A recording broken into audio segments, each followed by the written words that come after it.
আসসালামু আলাইকুম। করলা দিয়ে বিভিন্ন রকম সুস্বাদু রান্না করা যায়, তার মধ্যে অন্যতম রান্না হচ্ছে চিংড়ি মাছ দিয়ে করলা রেসিপি। হ্যাঁ ভিউয়ার্স, আজকে আমি এমনই সুস্বাদু একটি তরকারি আপনাদেরকে রান্না করে দেখাবো।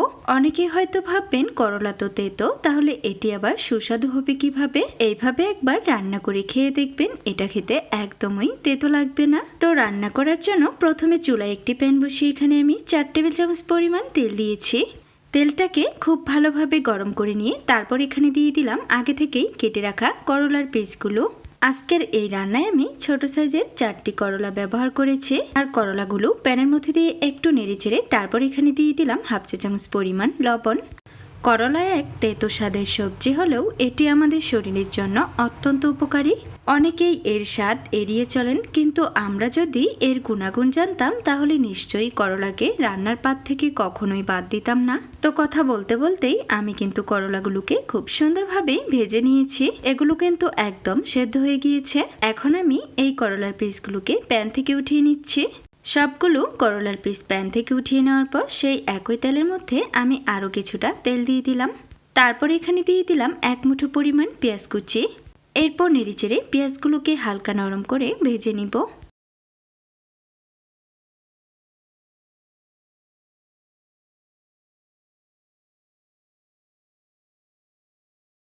একটু কিছুক্ষণ নেড়েচেড়ে ভাজার পর পেঁয়াজগুলো কিন্তু অনেকটাই সফট হয়ে গিয়েছে। এই পর্যায়ে এখানে দিয়ে দিলাম 1 চামচ পরিমাণ রসুন থেতো করা, সাথে আরও দিয়ে দিলাম 1 চামচ পরিমাণ লবণ এবং হাফ চামচ পরিমাণ হলুদের গুঁড়ো। তারপর এগুলোকে নেড়েচেড়ে একটু ভেজে নিয়ে এখন এখানে দিয়ে দিলাম 1 চামচ পরিমাণ মরিচের গুঁড়ো।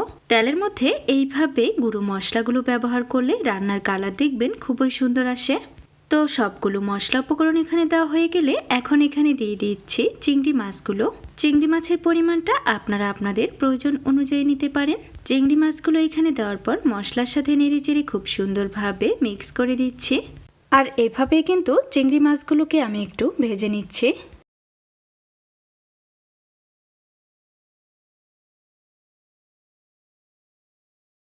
একটু কিছুক্ষণ নেড়েচেড়ে চিংড়ি মাছগুলো ভাজা হয়ে গেলে এই পর্যায়ে এখানে দিয়ে দিলাম আগে থেকেই কেটে রাখা আলু। এখানে আমি 3টি মিডিয়াম সাইজের আলু ব্যবহার করেছি। আলুগুলোকে নেড়েচেড়ে এখন মাছ এবং মশলার সাথে খুব সুন্দরভাবে মিক্স করে দিচ্ছি। এরপরে সমস্ত উপকরণগুলো খুব সুন্দরভাবে কষিয়ে নেওয়ার জন্য এখানে আমি হাফ কাপ পরিমাণ পানি অ্যাড করে দিলাম। পানিটা দেওয়ার পর নেড়েচেড়ে আবারও সমস্ত কিছু খুব সুন্দরভাবে মিক্স করে দিলাম। এরপর এখানে দিয়ে দিচ্ছি 2-3টির মতো ফালি করা কাঁচামরিচ। মরিচগুলো এখানে দেওয়া হয়ে গেলে এখন ঢাকনা লাগিয়ে এই সমস্ত উপকরণগুলো আমি খুব সুন্দরভাবে কষিয়ে নিব। কিছুক্ষণ পর ঢাকনাটা উঠিয়ে নিলাম। এই পর্যায়ে দেখুন রান্নার সমস্ত পানিটা শুকিয়ে গিয়েছে এবং তেলটা উপরে ভেসে উঠেছে, মানে এই সবগুলো উপকরণ খুব সুন্দরভাবে কষিয়ে নেওয়া হয়ে গিয়েছে। এখন আমি নেড়েচেড়ে এই চিংড়ি মাছ এবং আলুগুলোকে একটু ভেজে নিচ্ছি। যে কোনো তরকারি রান্নার ক্ষেত্রে আপনারা মশলাটাকে যত সুন্দরভাবে কষিয়ে নেবেন রান্নার টেস্টটা কিন্তু তত বেশি ভালো আসবে।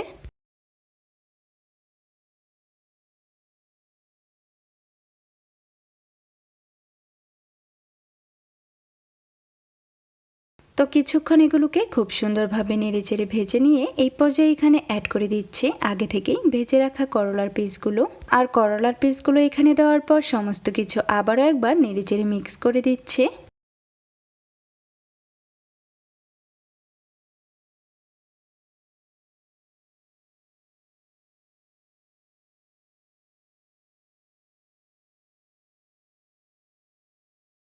সমস্ত কিছু মিক্স করে নিয়ে এই পর্যায়ে সম্পূর্ণ রান্না করার জন্য এখানে আমি অ্যাড করে দিচ্ছি 2 কাপ পরিমাণ পানি। আমি যেহেতু আজকের এই তরকারিটা ঝোল করে রান্না করব, তাই জন্য এখানে পানির পরিমাণটা একটু বেশি দিয়েছি। আপনারা আপনাদের পছন্দ অনুযায়ী পানিটা অ্যাড করতে পারেন। তো পানিটা এখানে দেওয়ার পর আবারও সমস্ত কিছু নেড়েচেড়ে দিয়ে এই পর্যায়ে ঢাকনা লাগিয়ে আমি এগুলোকে রান্না করে নিব 7 থেকে 8 মিনিটের মতো। 8 মিনিট রান্না করার পর এই পর্যায়ে ঢাকনাটা উঠিয়ে নিলাম। এখন কিন্তু সমস্ত সবজি খুব সুন্দরভাবে সেদ্ধ হয়ে গিয়েছে। এই পর্যায়ে তরকারিটা একটু নেড়েচেড়ে আপনাদেরকে দেখিয়ে দিচ্ছি। এখন কিন্তু রান্নাটাও আমার সম্পূর্ণ হয়ে গিয়েছে। চাইলে কিন্তু এই পর্যায়ে আপনারা লবণটা চেক করে দেখে নিতে পারেন। এখন আমি চুলাটা অফ করে দিব। করলা অনেকেরই প্রিয়, তবে এর তীব্র তিক্ততা অনেক সময় খেতে কষ্টকর হতে পারে। তবে সঠিক পদ্ধতিতে রান্না করলে এটি খুবই সুস্বাদু হতে পারে। এইভাবে যদি আপনারা চিংড়ি মাছ দিয়ে করলা রান্না করেন তবে এটা খেতে তো একদমই তেতো লাগবে না, গরম গরম ভাতের সঙ্গে কিন্তু বেশ জমে যাবে।